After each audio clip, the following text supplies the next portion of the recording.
رخ کرتے ہیں گجرات کے گاؤں سادہ چک، جہاں پر دریائے چناب میں نہاتے ہوئے 5 افراد ڈوب گئے جبکہ ایک فرد کو زندہ بچا لیا گیا۔ گاؤں سادہ چک کے رہائشی 5 دوست دریائے چناب میں نہانے گئے، جہاں پر وہ نہاتے ہوئے گہری لہروں کی نظر ہو گئے۔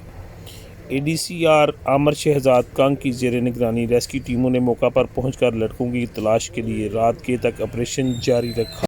ڈوبنے والوں میں 18 سالہ علی افضل، 27 سالہ وقاص الیاس، 27 سالہ عثمان شبیر، 17 سالہ عبدالقیوم شامل ہیں، جبکہ 18 سالہ طلحہ وحید کو آپریشن کے دوران زندہ نکال لیا گیا۔ مقامی افراد رات گئے تک اپنے رشتہ داروں کی تلاش کے لیے دریائے چناب پر ریسکیو ٹیم کے ہمراہ موجود رہے۔ رپورٹ نمائندہ کمال ٹی وی۔